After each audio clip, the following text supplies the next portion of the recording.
What's going on, everybody? I am here to do a review for the movie Black Adam. So this is the second DCEU movie to come out this year. You know, the Batman came out earlier in the year, and then Black Adam just came out today. It was actually supposed to come out, I think, in July, but it ended up getting pushed back. I don't know, I think it was reshoots or whatever the case may be. But Black Adam is finally here, starring Dwayne "The Rock" Johnson in the title role. And this has, according to interviews that I have been watching from him, said that this was 10 years in the making. He said 10 years ago, they pretty much pitched the idea to him, or maybe he pitched the idea to them, that he wanted to do a Black Adam movie, especially since this is a character that hasn't really been explored like that outside of the comics and a few cartoon appearances that he made. He never appeared in any DC movies. He never, like, even back then or even in more recent, updated technological times. And here we are with this film right here. So Black Adam, to basically give you a synopsis, is basically a character from about 5,000 years ago that was enslaved. And, basically he tapped into some powers, into some abilities, through magic and through wizardry, much like another character known as Shazam. And of course, some of you may be familiar with the Shazam character. If you are, Shazam, of course, and Black Adam are connected. They're linked to each other, and I cannot wait for them to actually meet up and actually fight with each other. That's probably going to be one of the most epic things to ever see. And he basically got these powers, and then he was pretty much locked away for 5,000 years. 5,000 years later, he was unleashed, he was unlocked, and now he's back into the world. Everything has changed around him, of course, because, things 5,000 years ago is way different than, 5,000 years later in present day. And he basically is fighting the struggle of, should he be a good guy? Should he be a bad guy? Like, how does he really fit? And honestly, when it comes to the Black Adam character, he really isn't a good guy and he isn't a bad guy either. He's somewhere in the middle. It's more of a gray area when it comes to Black Adam. He's more of an anti-hero. He's not a hero. He's not a villain, but he's right there in the middle, because in the movie, you'll hear that he'll say that he was born out of rage. So something happened in his life that basically spawned something in him to become the way that he is. So it wasn't like he just became who he is overnight, or that's just something that he decided to become just because. And I said that when I heard that Dwayne, or The Rock Johnson, was doing Black Adam and he was going to be the main character, I said, in my opinion, that was perfect casting, because if you look at images of Black Adam in the comics and of The Rock, they look exactly alike, almost exactly alike, with no alterations. I'm talking about from the body build to the face, everything pretty much look alike. The only differences they had with the movie versus the comics is they didn't give him the pointy ears, and they didn't give him the hair. In the movie, he just has his regular ears and he has the bald head. But, that's not really something that is a nitpick or anything like that as far as his look is concerned. One of the things that people were kind of going to be worried about was, how is The Rock going to portray this role? Because whenever we see The Rock in a lot of movies, he's always been, a lot of times, himself in the same role over and over and over again. And I will say this: I'm glad they did not try to make him do an accent in this movie, even though in this movie he did speak. It was a couple of scenes where he did do a couple of different languages, well, just one different language, where he was able to speak something that was considered to be non-English. But I'm just glad that they didn't have him try to do an accent, especially if it didn't come across good. And it's probably something they tried to do, but they decided maybe not. Maybe that's not the thing to do when it comes to his character.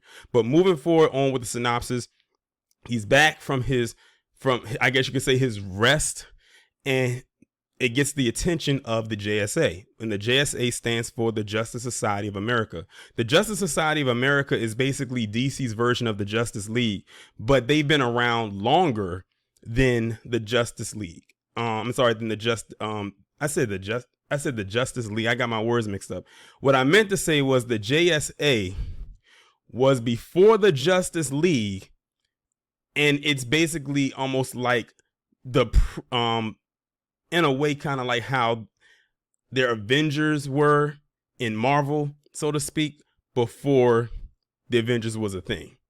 So you have the Justice Society of America, then the Justice League comes later. So this is like before, you know, Batman, Superman, Wonder Woman, all of them. And before I go into that, one thing I'm glad about when it comes to this movie is that we finally get to explore other DC characters besides the usual Superman, Batman, because we always get Superman, we always get Batman, or those two names are always coming up. I said there's more characters in DC than just those two. We know those are some selling points, or those are sellers, but utilize the other characters that you have. So that's one thing that I did like when it came to this movie, is that we got to explore other characters. So the JSA has to step in as they get a call from Amanda Waller, basically saying, look, this guy is back on Earth. He is a threat. You need to bring him in. And good luck, because this guy's not going to walk in, just walk right on in. He is going to take some work to deal with him. So the JSA compiles of these members: Hawkman, Dr. Fate, Cyclone, and Atom Smasher, all being led by Hawkman. And shout out to Aldous Hodge, black man, I just had to throw that in there, was the leader of the JSA. And Hawkman, I'm gonna be honest, I wasn't too familiar with Hawkman before this movie. Of course, I was familiar with Hawk Girl because they really pushed her out there like that. But Hawkman, you know, he has the wings, and the wings look dope. He had the helmet, you know, the Hawk helmet. He was flying around, and him and Black Adam were going at it a few times in this movie. Like, I'm talking about throwing each other into buildings, punching each other through walls, going through walls. Like, it was just, the action was just all the way there, especially when it came to their fight scenes. Like, they had a constant confliction of bumping heads. It was almost like sibling rivalries when it came to those two individuals, because they always had opposing views. Hawkman was more of the guy who was the hero that went by the book. Black Adam was the anti-hero that was more of the rebel, basically saying, listen, don't call me a hero because I'm not going to do heroic things such as save people. I'm the person that's going to take you out. I might get my information out of you that I need, but once I don't need you anymore, that's pretty much it. And when you watch the movie, you'll see exactly what I mean. The other members of the JSA, Dr. Fate. This is a character that a lot of people were hype about, not only because of the character itself, but because of the actor playing him, Pierce Brosnan, who, of course, we all know is 007, has played 007's since the 90s and early 2000s. Of course, it's probably one of the more recognizable 007s, especially in recent times. He played Dr. Fate. Dr. Fate is like DC's versions of Doctor Strange. Of course, if you know Doctor Strange, you have Dr. Fate. But what I liked about Dr. Fate is that it seemed like his powers are more advanced than Doctor Strange. I mean, this man was making multiple copies of himself. He was teleporting. He was making illusions, all types of things, and the way his powers look was dope. But one thing that really also set his power apart was his helmet. When he has his helmet on, that's when he's able to do all the magical things. But when he has his helmet off and he presses his hand on there, he's able to see into the future. So that's another ability that he has. And I don't know about y'all, but I don't think I would want to see into the future, because it's like, you don't want to know how you die, or you don't want to know how someone else dies. You just kind of want something to play out. Now, if it was a thing, if you wanted to go to the past, maybe, yeah, but seeing into the future, that might be kind of scary. And even in scenes where he had to see into the future, he was kind of shook every single time he saw something, because it was always something drastic. It usually was somebody dying or some kind of tragedy or a travesty when it came to his character. But I really liked the Dr. Fate character, and I thought that was very good casting to get Pierce Brosnan, especially at this age, to play this character, because Dr. Fate comes off as a more wisdom type of character, to the point where I don't think a younger person would have been fit for that role. I think a role for a much older seasoned actor was perfect for that, and they got that right. So the next person on the JSA is a character named Cyclone. She is the only female on the team, and basically her power is she's able to. She has something called wind kinesis, which is basically she's able to manipulate wind patterns. Think of the Airbender. If you watch the Avatar: The Last Airbender cartoon on Nickelodeon back in the early 2000s. Aang was able to airbend, but she's able to basically wind bend. She can turn her body literally into a cyclone. She can bend wind to her will, make wind storms. And at first, I thought it was kind of like, I was like kind of sitting there saying to myself in the theater, Why is it that in her scenes, even though they have her going in real time, do they constantly seem to want to slow down the speed when it comes to her character? Then it dawned on me that was actually smart, because her name is Cyclone, and you got to think a cyclone moves very fast. You can't see everything except for what's on the outside of it. So when they slow stuff down, much like how they did with the Flash when he runs really fast so you can see it in real time or see it as he sees it, it allows the audience to see how it is when she's making those cyclones. And it's dope because when she's moving, she's not just standing in one spot and spinning around in a circle. It almost looks like she's breakdancing as she's creating the effect with the cyclone itself and the abilities that she has. And I like that they gave her like the trail, like it matches with what she wore, because she had like dark reddish hair. She wore a green costume, and so when she did her maneuvers, the green streak off of her costume and the red streak off of her hair would trail like that when it came to her doing her maneuvers in the wind. So I thought that was dope. I think when it came to the special effects with her character and Dr. Fate, I think they did an excellent job on those, because I can tell they literally had to do quite a bit of CGI on there, but not to the point where it looks noticeable, but to the point where it looks realistic. Now, the last member of the JSA is Atom Smasher. Atom Smasher is basically a character who molecular levels allows him to go big. Think of when Ant-Man turns into Giant Man, because you know he can go, when he's Ant-Man, he goes tiny, then he has his regular size, then he turns into Giant Man. So think of Atom Smasher as a person that can just go big, and he's just like this giant person that can create destruction. And speaking of Ant-Man, I couldn't help but say to myself, this character and his personality reminds me so much of Ant-Man. You know, if you've seen the Ant-Man movies, Ant-Man literally is like the quirky, jokey type of character. He'll still get the job done, but he's going to have some jokes here and there, and even some points where he kind of messes up at sometimes. And he even has some kind of traits with the Flash, because if you've seen how the Flash was in the Justice League movies and how he would trip up over things sometimes, Atom Smasher kind of fell into that category as well. So they kind of made Atom Smasher the comedic relief of the film, even though he did have a integral part to play in the film itself. Now, the villain of this movie was a villain named Sabbac. Sabbac is basically the entity of the devil. So if we know that Black Adam can be summoned or was created by wizards, or the same wizards that created Shazam, Sabbac was literally created by demons that live and dwell in hell.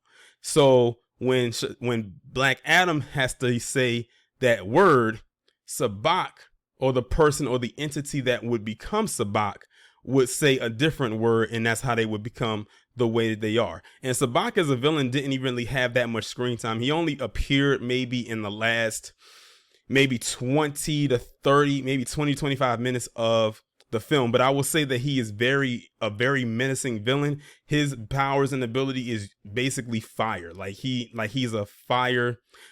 You know how I was saying about the air bending or the wind bending? He would be like Zuko from The Last Airbender, in which he can make things with fire. Like he can shoot the fire out. I think his hands, I believe he did it out of his mouth. I don't know. I can't remember if he did it out of his eyes, but I know he did it out of his hands, and I believe his mouth as well. And he did look very menacing. He did like have the horns and everything. He had the symbol right here, like on his chest, and he was just a very formidable villain. And also, the biggest mission of the entire movie was to protect this thing called the Crown of Kahndaq, because it took place in a land called Kahndaq, and they basically had to protect this crown and to keep it from falling into the wrong hands, because through that crown is how you was able to summon Sabbac, because like I said, Sabbac just couldn't come out of nowhere. So whoever had that crown, if it fell into the wrong hands, that's how Sabbac would end up being summoned. And he was summoned, so that showed you right there, it fell into the wrong hands. When it comes to the action was pretty dope. One of my favorite scenes in the movie was, and they threw so many Easter eggs in there, that made it kind of funny at the same time was a fight between Hawkman and Black Adam in this kid's room. And the kid was like a huge superhero fan. Like he had posters, pictures, drawings, artwork all over the walls.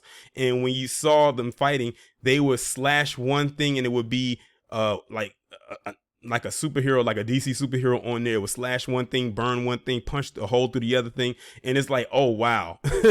Are they trying to subliminally tell us something here when it comes to these heroes, or they're just doing it because, you know, to get a cheap laugh out of it? That was one of my favorite fights, and what I thought was dope is because it was in such a condensed space, and these are two behemoths literally fighting each other in one tight space. I also like when all the JSA characters came together and they helped, you know, fight and help Black Adam fight as well.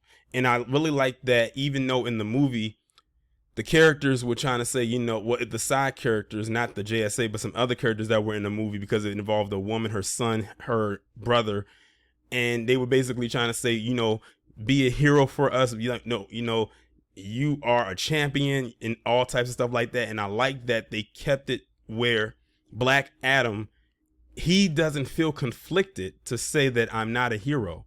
You know, like, don't call me a hero because I know I'm not a hero. He says, I can be this, but I cannot be that.